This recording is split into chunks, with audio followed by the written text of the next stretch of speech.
What makes a good story? You've got to figure out who the hero is. You often talk to businesses about this, and they think that maybe their product is the hero of that story. It's not, right? No. Their product is a vehicle for the hero. The hero is the customer. The hero is the person that's living it out, right? Let's put your product aside. I care about the people and the purpose that make that whole thing happen. The stories that we tell at Pick Up the Six about people who have gone above and beyond through service, purpose, and impact.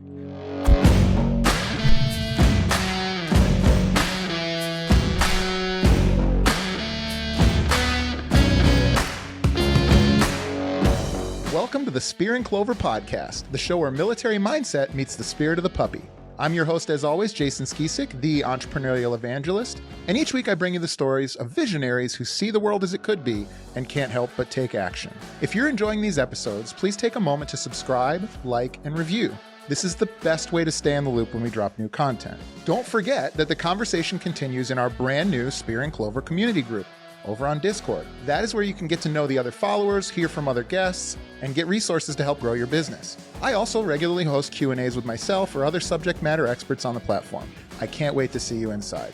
You guys, this month marks 1 year since I had any clients, employees, or partners. I say that because I dedicated the last year of my life to two things. The first is my beautiful family, my wife, and our beautiful daughter, Lucy. And the second focus has been a year of service. Service to my entrepreneur friends, my colleagues, folks that I've been on calls with nearly every single day. And it's been incredibly rewarding to see the results and grow these relationships. I just cannot tell you the impact that it's had on me personally, trying to help as many people as I can in the last year. It's been one of the best decisions I've ever made in my career. The reason I say that is because today's guest has dedicated not just a year, but a lifetime to what he calls service before self. Brian Jodice is the host of Pick Up the Six podcast, where he helps tell the stories of men and women who are out impacting the world through service, purpose, and impact, and never leaving a man behind. I am inspired by Brian and his devotion to telling stories about service and gratitude. I am certain you will be too. Please welcome my friend, Brian Jodice. Brian, how are you, brother?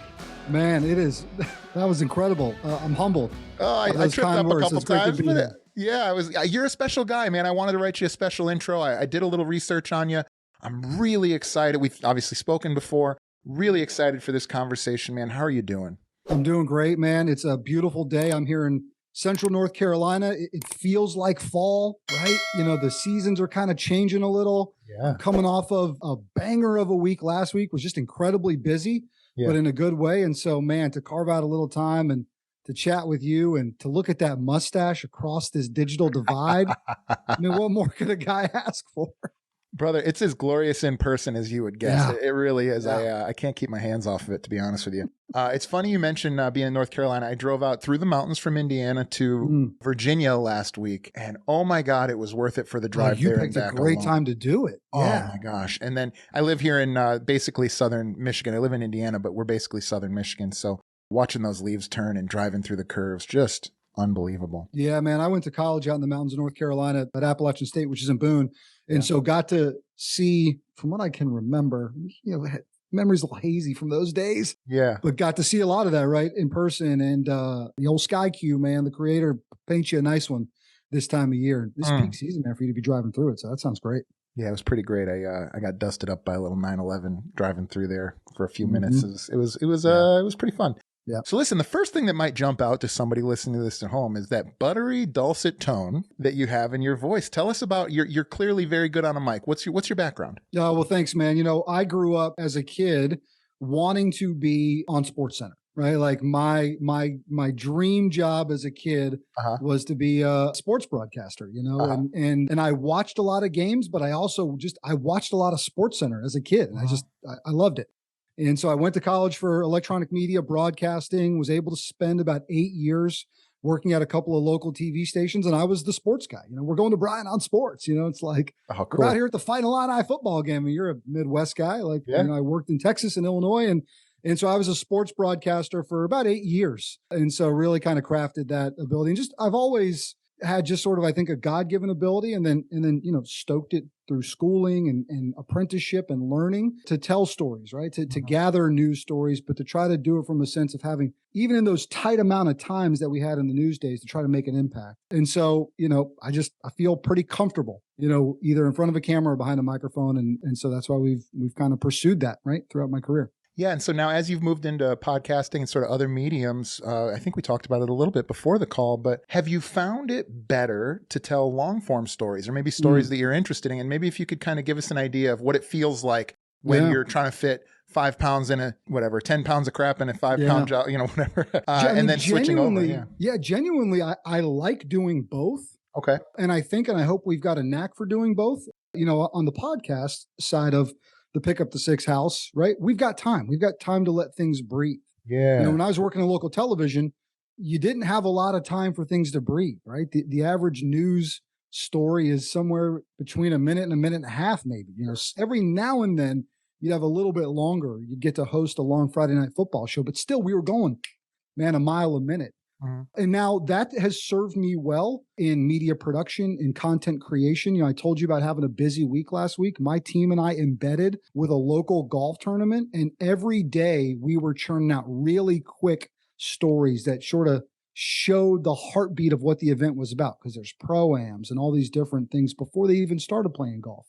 So I still am very comfortable in that space. How can I get maybe a 10-minute message drilled down to even 45 seconds in an Instagram reel? So that takes, I think, some practice and some skill to know what to pull out. But man, the advancements that we've had in digital media and audio platforms, and even if you fold video in, to be able to sit and hear from people, I think there's some real incredible, just stories that are drawn out of that. And look, we all don't have 3 to 4 hours to Joe Rogan this thing and go in 1,000 different directions. But to be able to sit with somebody and hear their story over the course of 30, 45 minutes and let them tell it from that standpoint, I just love it, man. I love to have that connection. And I know you probably feel the same way. Every time I'm done with one, I'm like, oh, that was awesome for me too. Not just them. To be able to share it. So there's a lot that I just feel very fortunate to be able to do that on a regular basis. Yeah, you nailed it, man. I've never gotten off of I've said this million times, but I've never gotten off of a call with an entrepreneur and not had more energy than when I got in. It's just never happened for me. And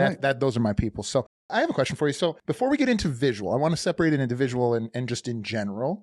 What makes a good story? Well, look, you've got to figure out who the hero is. You often talk to businesses about this, and they think that maybe their product is the hero of that story. It's not, right? No. Their product is a vehicle for the hero. The hero is the customer. The hero is the person that's living it out, right? And so I often talk, when we talk about, well, tell me about the things you produce and what's sort of your sweet spot in production, if we're talking about the production side of the house, right? And for me, I don't really care. I do care what your product is, but let's put your product aside. I care about the people and the purpose that make that whole thing happen, right? So there's something in that. And then also, the stories that we tell at Pick Up the Six about people who have gone above and beyond through service, purpose, and impact. So naturally, there are just some incredible stories in there. Our very first guest is a friend of mine. I've known him for years, was Commander Kirk Lippold, who commanded the USS Cole the day it was attacked in 2000, right? Port of Aden in Yemen. We lost 17 sailors. Another 32 were injured. And, there's just incredible drama and intensity in that story where Commander Lippold talks about sitting at his desk doing routine paperwork, where at 9:18 in the morning, he hears a thunderous explosion. He's lifted up and out of his seat.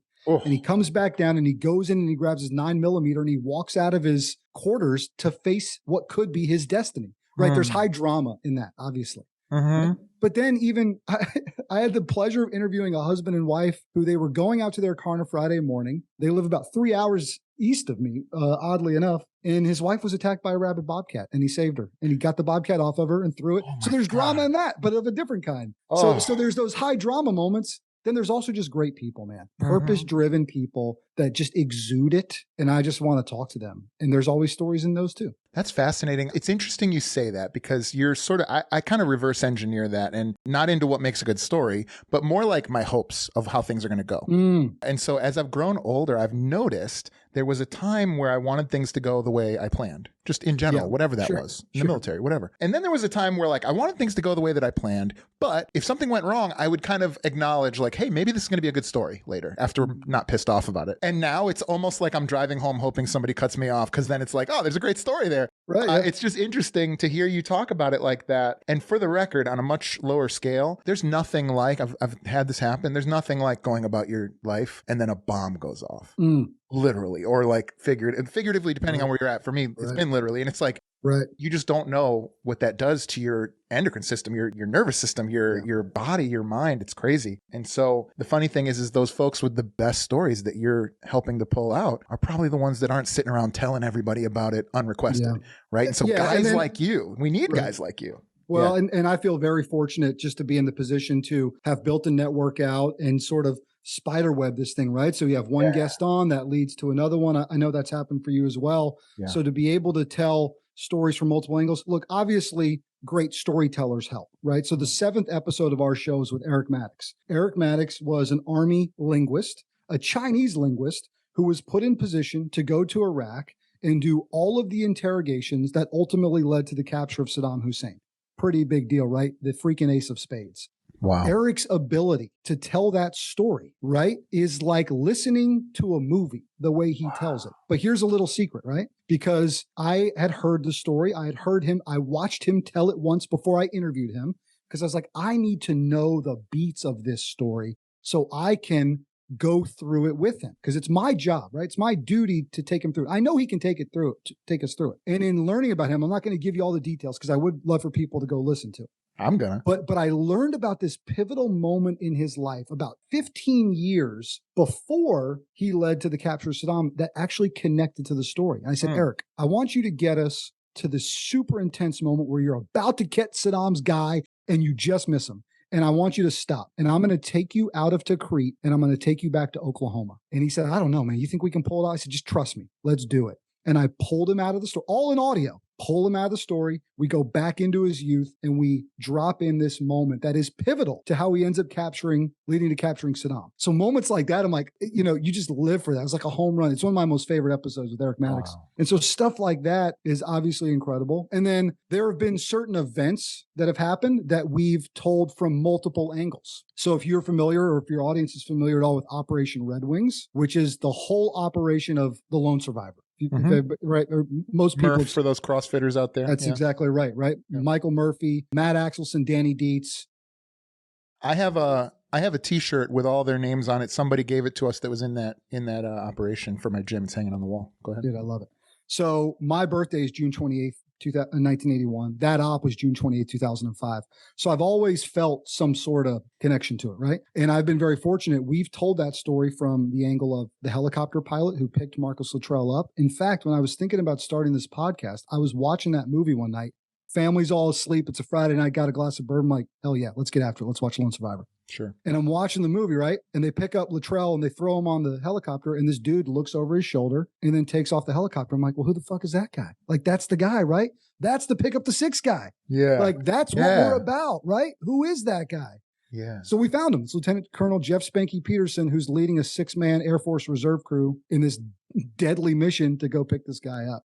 So we told the story from his angle. We told the story from Michael Murphy's father's angle. We had Dan Murphy on the show, and he was able to tell us about his son's sacrifice. And then most recently, we've told the story from one of the helicopter pilots who was going to go in and rescue those guys, and Josh Apple, who was the pararescue man who jumped off the helicopter, who pulled Marcus on, who almost shot him because Marcus is in full Afghan gear. So those are cool moments too, to be able to find a story like that we feel a connection to and kind of tell it from multiple angles. That's been a real gratifying moment for me of the last few months, is to be able to do that too. So what attracts you to the military stories? Because it sounds to me like you're definitely drawn to military stories, and certainly some of the bust stories come out of there, but Why do you personally find yourself connected there? There's two reasons. One, some of the fondest memories of my youth, 8, 9, 10, 11, 12 years old, are sitting around the family kitchen table at my grandparents' house with my grandfather, who was a cop and was a sonar man in Korea in World War II, and him telling us stories. And not all the gory details and everything that they went through, but him just sharing stories about being a sonar man on a battleship headed to the Pacific and seeing something come across the radar and thinking it could be enemy combatants, given the signal to blow it up, and they shot a whale out of the ocean. Oh no. Right? So I remember, vividly with one of the heroes of my life sitting at that table, hearing him share those stories with us. Right? So it starts there. And then my dad was in the Air Force for 36 years. He's my personal hero, retired lieutenant general. But had you not served with him, right? And a lot of people did, but had you not, you probably don't know who he is. And I thought those are stories that I'd love to share. And so God's path didn't lead me into the military. And I often wonder, should it have? But I also know that I believe he put me on earth to share stories like this. And so that's where that comes from. So it's those two heroes, my brother's active duty in the Space Force. So I just have, man, a real deep appreciation for those who have put the uniform on, and really specifically those who have been thrust into some rather incredible positions and been asked to do some things on behalf of our nation, right, that many folks probably wouldn't have the stomach to do. And so I'm grateful for that. And honestly, those who have had loved ones, make that ultimate sacrifice, we got a debt of gratitude that can never be paid. And if we can do a little bit to thank them, to honor their warriors, that's the least we can do, right? Yeah, that's beautiful. And I think it's also brilliant. And that is because if I'm looking for great stories to tell, like table stakes of being in the military is a good story. Like you leave your town where everything is comfortable, you have a call to action for one reason or another. You go off, you get trained in this. I don't know if you've ever been to summer camp, but basic training is way worse. And it's like you don't know anybody. They're shaving your head in 30 seconds. They're sticking things in you. They're jabbing you with needles. And then the next thing you know, you're in the desert. You've mentioned Tikrit. I lived in Tikrit twice. And it's like, yeah, these are stories. Every single person in every single unit in the military has an interesting story to tell. And there's just far too many people, or far too few people that are like you, that are willing to go and find that angle. I just think that's brilliant. And it is beautiful, man. I'm so glad that you're out there doing it. And you definitely got one more fan in me. I'm going to be listening to a few of those episodes after this. Well, I think it's also, Jace, it's a perspective thing that I think we need as well, too. Because, quite frankly, this is not going to be breaking news. We're living in a highly sort of divisive, polarized kind of time, right? And we're often told that everybody sucks and, there's all these terrible things. And I'm like, how about we take a pause? And how about we listen to some people who've done some pretty incredible things and remember that there's still a lot more that unites us, I think, than divides. So, and maybe that's, I don't know, maybe that's a little cockeyed optimist in me, that hopes that that's the case. But my hope is, hey, if you're feeling shitty and if you think everything sucks, why don't you listen to what these heroes have done? And maybe you'll remember just how good we still have it in the land of the free and the home of the brave. Yeah, and I would even add to that if that's the position you find yourself in, you might want to put yourself in uncomfortable positions yourself, because you'll be surprised how quickly that scale expands and makes the things that you're struggling with now look smaller, right? That's a good point. Yeah. Yep, that's a good point. So I want to go back to telling stories, because obviously you're telling stories really, really well, and certainly important stories. This is kind of personal. As I'm starting to experiment with social media, I'm trying to tell visual stories, and that's something you have experience with too. So same question, how do you tell a good story visually, and particularly, how do you do it quickly? Yeah, it's a great question, specifically coming off a week where our challenge was to take these 1, 2, 3, 4-hour events and distill it down to 45 seconds. Yeah. Right. So we're covering pro-ams at a golf tournament. That thing goes all day. Right. So ultimately, I think you want to ask yourself, like, what's the end goal? I knew last week, our goal in the first 4 days of all the activity we were doing was to get people's butts to come out to this golf tournament when it started on Friday. Sure. Right. And so my job and my team's job was to go out there and collect things and package it up in a way that people be like, ooh, I want a piece of that. Right.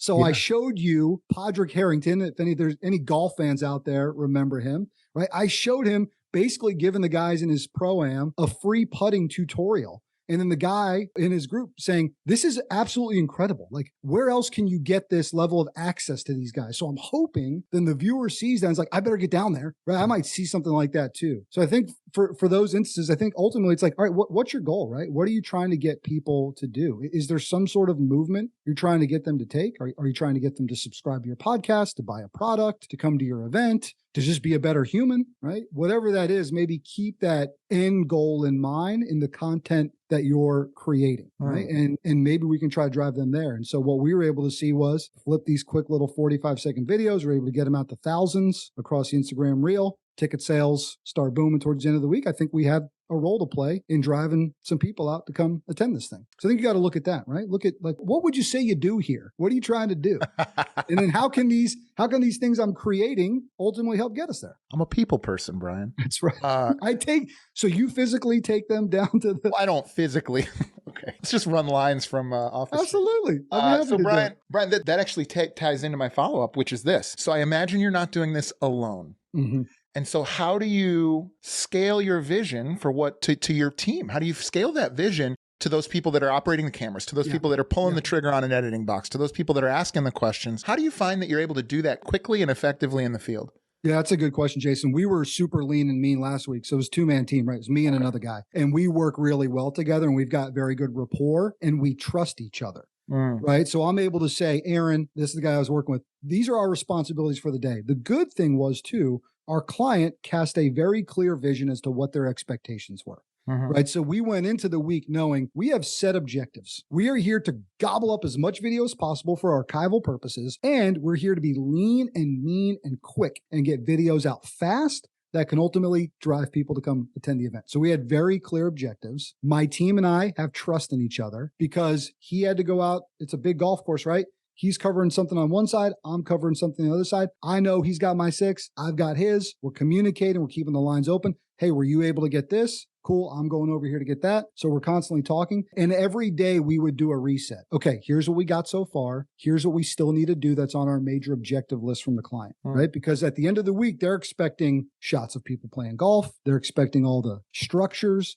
They're expecting all the sponsors and all the signage, right? All these different things were laid in front of us. So you got to be in a position to know what the objectives are, right? If you're doing a military op, you guys are always going to have a brief beforehand and you're going to debrief when you get back too. AAR, right? An AAR, after action report. So how are we on the front? Let's go do the thing, right? How did we do? What else do we have to do next? So we did a lot of that throughout the course of the week that kept us focused. And we're kind of then just checking. Okay, man, feeling good. All right, you know what? It's Sunday. We know we're going to have our biggest crowds. Let's wait and get all the shots of people coming through the gate and scanning their tickets on Sunday. Let's wait and get the shots of all the, the structures behind the green on Sunday because the most people are going to be there. Let's not spin our wheels on the first day of the tournament showing a bunch of empty seats on the 18th hole because they're coming on Sunday to see the end, right? So clear objectives, right? Constant communication, trust with my teammate, right? Big things to sort of keep us on track. Today's show is brought to you by High Level CRM. High Level is an all-in-one platform designed to help entrepreneurs grow their businesses without the need for multiple softwares or an IT team. Not only does their easy-to-use software allow you to track and manage your leads throughout each phase of the relationship, but it also allows you to build funnels, track stats, and more. Guys, I sat down and added up the cost of software I was able to replace with just one app, and it was over $1,000 per month. Because this is an all-in-one application, I also save a ton of headaches connecting apps and building automations, and the team at Go High Level does a great job of getting you started quickly and easily when you sign on. I cannot more highly recommend these guys. Right now, Spear and Clover listeners get a free 14-day trial of High Level CRM for themselves. Click the link in our show notes to support the show and get started on your free 14-day trial today. I'm super excited that today's show is brought to you by the Global School of Entrepreneurship. Most practicing entrepreneurs cannot take 2 years away from their growing business to attend a full-time campus-based program or spend every weekend away from family and business for a couple of years. Finally, there's an accredited program specifically designed for you to work on and grow your business while completing your MBA. The GSE MBA complements the needs and schedules of someone actively engaged in an entrepreneurial venture while still covering the accredited curriculum expected from any MBA program. The Global School of Entrepreneurship offers a unique offering called the Mastermind to MBA program. It consists of 10 students who work together in a forum-style cohort and meet every other week for a year. The GSE MBA helps you develop skills in critical thinking and strategic planning. Students also develop competencies in leadership, decision-making, and communication with both employees as well as the important stakeholders in your business. You will be exposed to world-class academics and fascinating guest lecturers. You'll work on your business while working in your business. Students are guided by real-world entrepreneurs with decades of experience starting and scaling businesses just like yours. Best of all, I'm beyond proud to announce that the Global School of Entrepreneurship has agreed to offer one Spear and Clover listener a scholarship to join an upcoming Mastermind to MBA cohort. They are looking for someone just like you to bring a unique perspective to the program, and they are accepting applications right now. To learn more and to apply, simply go to www.gse.mba/spear. That's www.gse.mba/spear. Don't miss this opportunity to level yourself up and surround yourself with other like-minded entrepreneurs just like you. Once again, to apply for the GSE MBA Spear and Clover Scholarship, simply visit www.gse.mba/spear. That's www.gse.mba/spear. Today's show is brought to you by Scaling with Media. I mean, literally, like if it weren't for the folks at Scaling with Media, you would not be getting this. Scaling with Media is a truly revolutionary company for any entrepreneur who wants to reach a larger audience without taking on the years of experience necessary to master the required skills. These guys do it all. From helping you develop your creative plan to editing, sourcing content, copywriting, ads management, and way more. Whether you're looking to launch a YouTube channel or podcast, or you just want to scale your business out to more eyeballs, these guys are the absolute best one-stop shop. But that's not all. Right now, Spear and Clover listeners who sign up for their brand launch package will receive a free professional grade studio kit that I'm actually recording right now on. The studio kit includes a professional microphone, stand, lighting, and headphones, and is worth well over $500. Take action now by going to scalingwithmedia.com/spear and claim your free studio kit. Again, that's scalingwithmedia.com/spear, scalingwithmedia.com/spear. Now back to the show.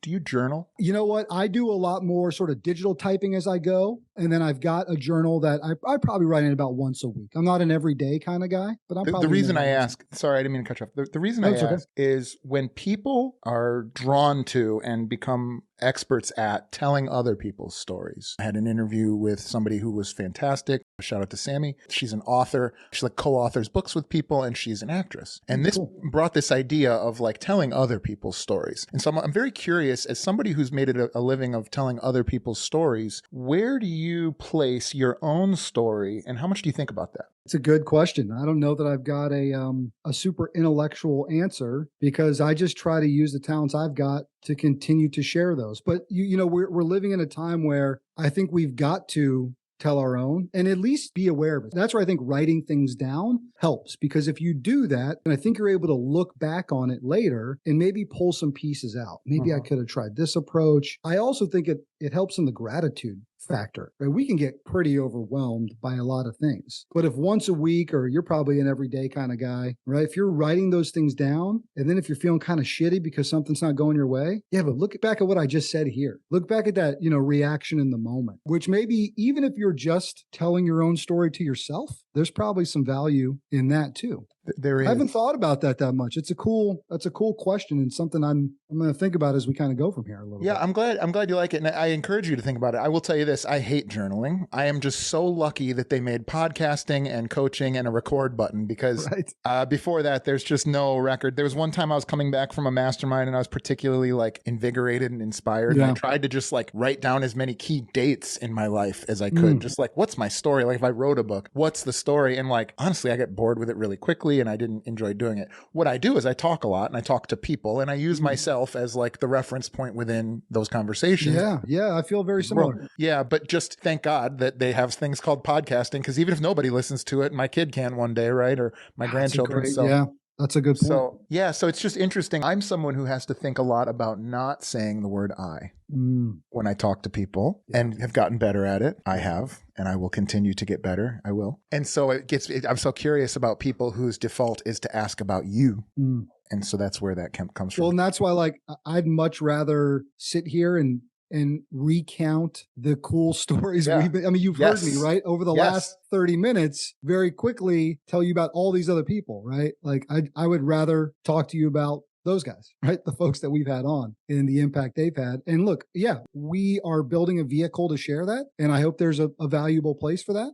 I do the same thing where you say we instead of I. It's just, I'm the only one in here. Right? We're so goddamn folksy, you and I, Brian. I know, man. They're like, well, you got a mouse in your pocket? Like, right. No. Yeah. I'm like, I mean, yeah, Aaron sounds great, but I think it's I. So, okay. So from there, then I guess let's strip it away. Let's say, what is Brian's story? Like it's the scaffolding around you. You're erecting these towers for people. You're saying you have a great story. I'm going to help you to build this scaffolding. So there's this city of the podcasts and the stories and the segments and the shows that you've put together, but you're the architect behind that. You may not be the one with the idea. I don't know, man. I'm a dedicated faith guy, right? So there are things that are out of all of our control. I call that God, right? And I believe in consequence. I don't believe in coincidence. There's definitely consequence for actions. There's no coincidence. Coincidence is the creator taking action and choosing to remain anonymous about the results. Sure. So he's got a plan. He's got a plan for what life looks like. I might not be privy to it. And quite frankly, a lot of times I'd love to know what it is. I would love for you just to lay it out for me, big fella, about what's going to happen and how it's going to happen next. But that's just not the way this thing works. And so I think some of it is sort of designed and sort of in the stars and in destiny. And like, you've just got to continue to pursue it. And so,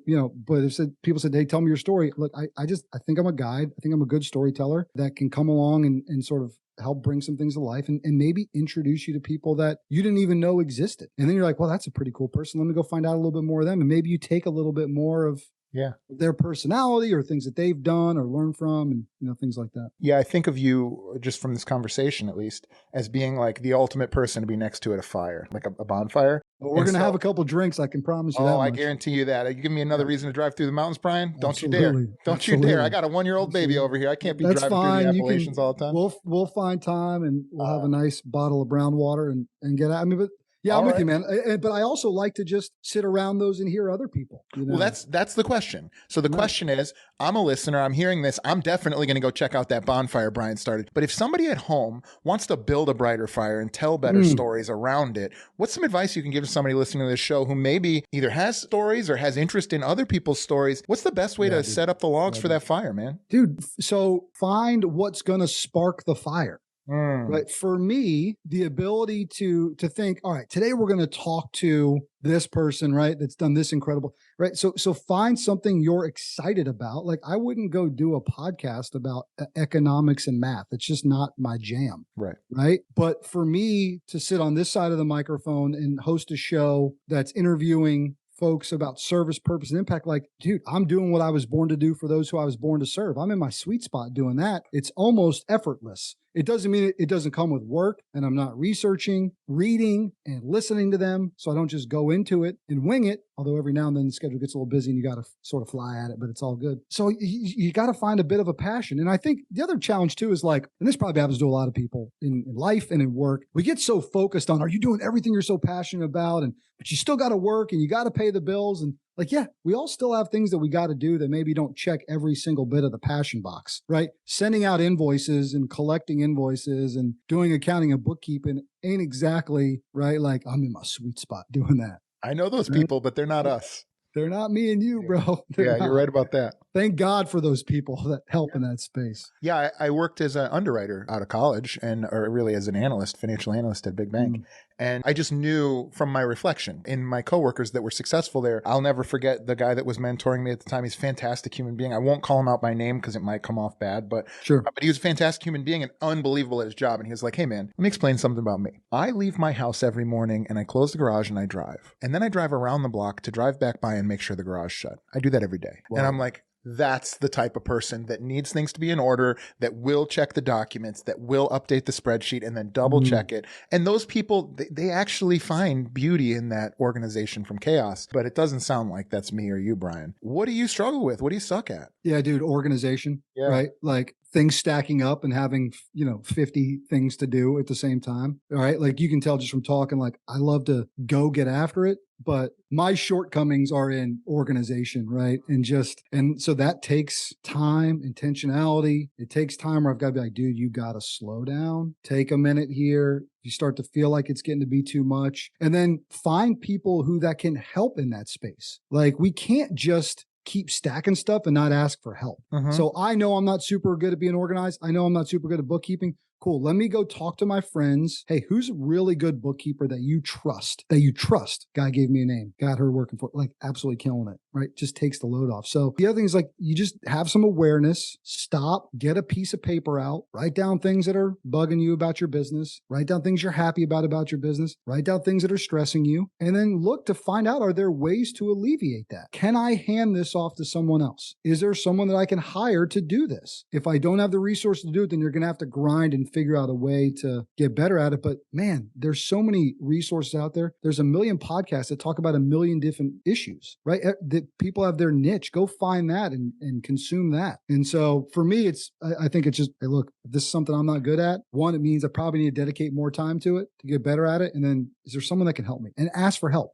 You can't be scared to ask for help. Yeah, that's a good question. When you have been going through your business and your life, it can be daunting or it can be tempting to try and do everything yourself. Oh, yeah. Have you found strength in things like masterminds, coaching, products, things like that? Yeah, I love so I'm a big part of this group called F3. It stands for Fitness, Fellowship, and Faith. It's a men's fitness group. Really, it's a men's leadership organization. It's across the country. It's had a massive impact on my life. It's forced me out of my comfort zone physically, spiritually, mentally, emotionally, all those things. One of the things that we are big proponents of are things you call a shield lock, right? 4 to 5 guys. And the key to that group working well together is proximity, being periodic, and having a purpose, right? And so those guys, I can't hold myself accountable on everything. There's a lot of things I can't hold myself accountable on, but having real relationship with people you trust, that you're proximate to, that you can look in the eye and they know what's going on in your life, in your business, and just opening the book up. Guys, here's what's going on with me. And we trust each other to keep it there. And those guys, I'm able to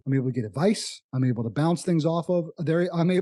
They'll spot a weakness sometimes before I do. So a close group like that, right? Very similar to probably like a mastermind, right? But that sort of shield lock group, 4 to 5 guys. And for me, a men's only works because you're just able to have candid conversations that I don't know that I personally could in a mixed sex company. I'm not saying it's impossible to do it.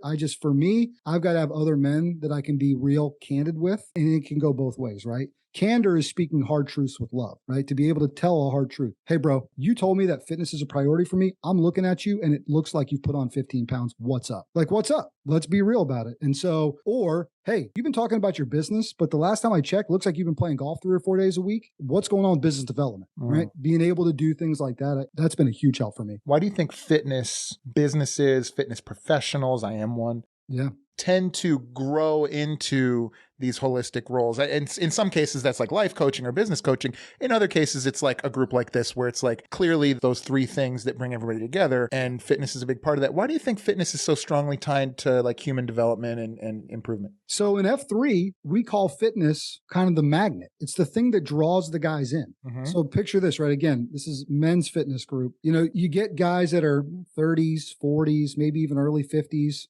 Sometimes successful career, they got family, they got kids, they got the cars, they got sort of all the stuff. But sometimes you get to an age where you look around and it's like, well, obviously your high school buddies aren't around, and maybe the only guys you're hanging out with are, boy, maybe I'm falling into a rut where it's just, kind of do stuff with my wife and then her friends' husbands are there, or see some guys at soccer or whatever, right? And it's like, but there's not often deep relationship there, right? And this idea that men are lone wolves and, work best on our own, that's bullshit. We're pack animals, bro. We need a pack, right? And so we've tapped into something in that F3 space where, hey, come on out for the workout, right? We got this free men's workouts, 5:30 every morning. Get up, do something hard, do something hard the first thing in the morning. And maybe that's the hardest thing you'll have to do all day. And every single workout's outside because you need to get outside. You need to get dirty and screw around a little bit. So that thing draws the guys in. But then from there, the fellowship, right, kicks in, right? Now, because you've done something hard with these guys for 45 minutes, these are tough boot camp workouts. Now you can start having a little fellowship. And every single one of those workouts end in the circle of trust where all the guys stand around. Everybody says their name, right? And you can talk about stuff going on in your life. Like, hey, guys, I could use some help here. I could use some prayers here, right? So now that fellowship builds. And then ultimately, I think by being in a group like that, you're like,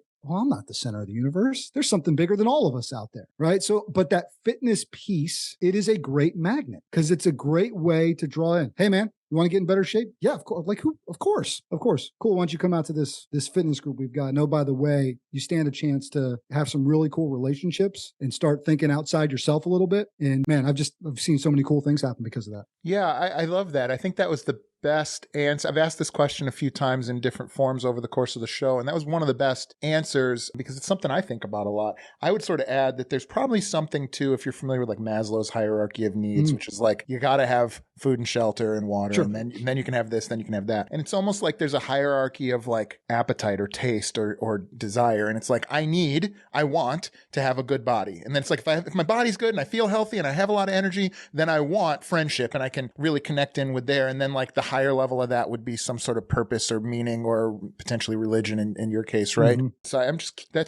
this is literally just me live playing around with that idea. But let me ask you this. You've got a wife and a kid, right? Yeah. What is one of your top priorities, and what do you think one of your top missions of your life are? I want to help people to impact the world. I like being a person that can help other people impact the world because it's been such a rewarding experience for me. Yeah, I love it. I want to show the people in my life, most particularly my child, that the world you can see the world as it could be, and you can take action to make changes to that. Like when you talk about a classic visionary, it's somebody who you see a lot, and what the person sees is the building that goes on the lot, the business that goes there, the parking, and how we're going to market for it and who's going to staff it, right? What's the branding? But to me, it's all about helping people to impact the world through their vision, very much like what you're doing. Yeah, I totally agree.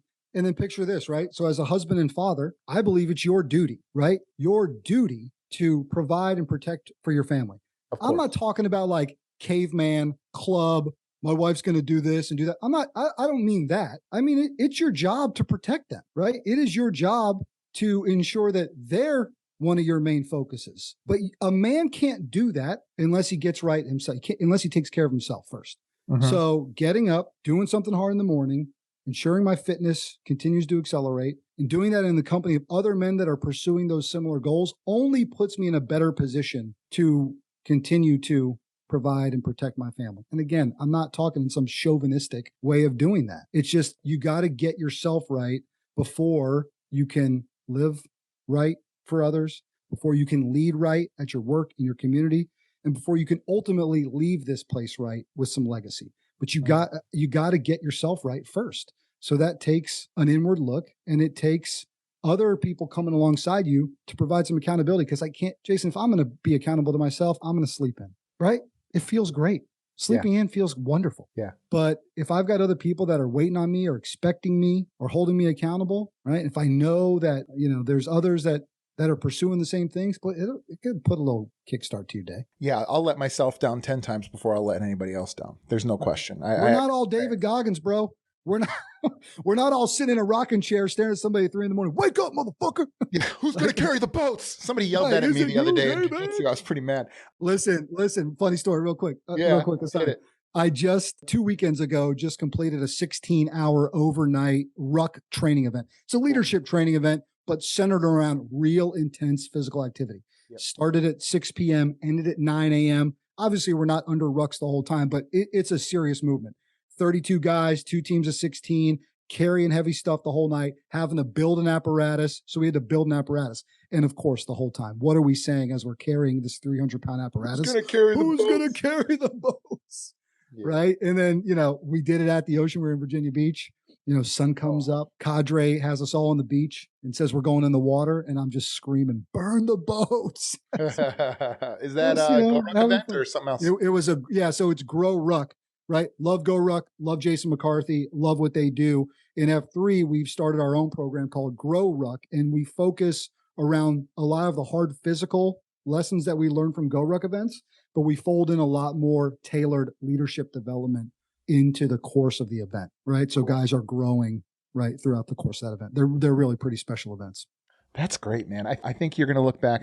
Maybe I'll send you the cut, but you're going to look back at the last few minutes of what you said, and I think there's some really interesting stuff in there. I'm certain that the viewers would agree. That's cool. So Brian, there's 2 questions that I ask everybody that comes on the show, and I'd like to ask you those 2 questions now. Are you ready? Yeah, but I haven't been privy to these, right? So the whole point is like, you just got to react. I mean, if anybody would actually listen to my show before they would come on, then they'd know what they are. But no, nobody's prepared yet. So you're in good company. All right. And they're not that hard. The first question is, if you had access to unlimited financial resources, how would you profitably grow your current business or businesses? Man, that's a great question. I think it would be investment back into being able to create the best product we can. Right. So I'm a gear guy. So I think that'd be investment in gear and people. Right. Let me, with unlimited resources, it's a lot easier to surround yourself and recruit the people that could help take your thing to quote unquote the next level. And then also I would want to give a lot of it back. And I hope I'm not just saying that, Jason. I think it's easy to say it, right? And I hope I'm not just saying it. But I think based on the things we talked about before, right? Having some accountability, having people sort of in your life, having that shield lock around you and telling them, hey guys, as I grow my business, I want you to make sure that I'm being focused on outward service as well. You got it, Brian. Well, I noticed that your revenue has grown by, X over the last year. How much of that have you given away? So unlimited resources means I could grow it, scale it, get people around, and give some of it away, give a lot of it away as well. And so even as a stickler, which I will be, I said profitably grow, but even as a stickler, I could see. You can make the argument, right? Let me make it. That's what I'm saying. I agree with you that giving to the community, particularly when you're in media the way that you are, it's actually PR. It's actually, there's all sorts of like sort of cynical ways to look at that would be good as well. Sure. Great answer. I think it's a fantastic answer. I think you should do it. So if you're out there and you want to give Brian some money, I think he would make a great impact on the world. Question number 2.